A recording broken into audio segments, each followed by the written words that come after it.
બનાસકાંઠાના સરહદી વિસ્તારમાં કેનાલની ભરાયણ યથાવત જોવા મળી છે તો વાવના એટા માઇનોર 2 કેનાલમાં પાણી આવતાની સાથે જ 10 ફૂટનું ગાબડું પડ્યું। રવિ સિઝનમાં પાણી ચાલુ કરતાની સાથે જ ગાબડું પડતા લાખો લીટર પાણીનો વેડફાટ જોવા મળ્યો। એટા માઇનોર કેનાલમાં ગાબડું પડતાની સાથે જ તંત્રની પોલ ખુલી ગઈ છે। તો ઘટના અંગે વાત કરીએ કે હાલ છેલ્લા કેટલાક સમયથી સરહદી વિસ્તારમાં ખેડૂતો પાણી માટે વલખા મારે છે। તેમાં જ આ અંગે વાત કરીએ તો વાવના એટા માઇનોર 2 કેનાલમાં ગાબડું પડ્યું હોય તેવું પણ સામે આવ્યું છે।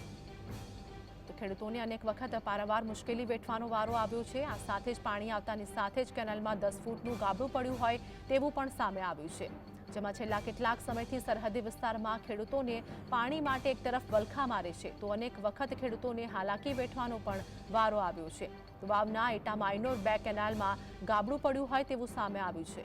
આ તમામ દ્રશ્યો હાલ જોવા મળી રહ્યા છે। પાણી આવતાની સાથે જ કેનાલમાં 10 ફૂટનું ગાબડું પડ્યું છે। તો છેલ્લા કેટલાક સમયથી સરહદી વિસ્તારમાં ખેડૂતો પાણી માટે વલખા મારી રહ્યા છે। સંવાદદાતા કલ્પેશ અમારી સાથે જોડાઈ ગયા છે। કલ્પેશ, ઘટના અંગે વાત કરીએ, વાવના એટા માઇનોર 2 કેનાલમાં ગાબડું પડ્યું, શું વધુ અપડેટ? જી ચોક્કસ આપે જણાવ્યું કે બનાસકાંઠા જિલ્લાના સરહદી વિસ્તારમાં અવારનવાર કેનાલોમાં ગાબડા પડતા હોય છે અને ખેડૂતોના જે ખેતરો છે ખેતરોમાં મોટા પાણી ભરાય છે અને પાકને મોટું નુકસાન થતું હોય છે। જોકે એક બાજુ અત્યારે શિયાળુ સિઝન ચાલુ છે, રવિ સિઝન માટે ખેડૂતો પાણી માટે વલખા મારતા હોય છે અને નર્મદા નિગમ દ્વારા જે કેનાલમાં જે કામગીરી કરવામાં આવી રહી તે કામગીરી હલકી ગુણવત્તાના કરવાના કારણે અવારનવાર કેનાલમાં મોટા ગાબડા પડતા હોય છે અને ખેડૂતોને પારાવાર નુકસાન ભોગવાનો વારો આવતો હોય છે।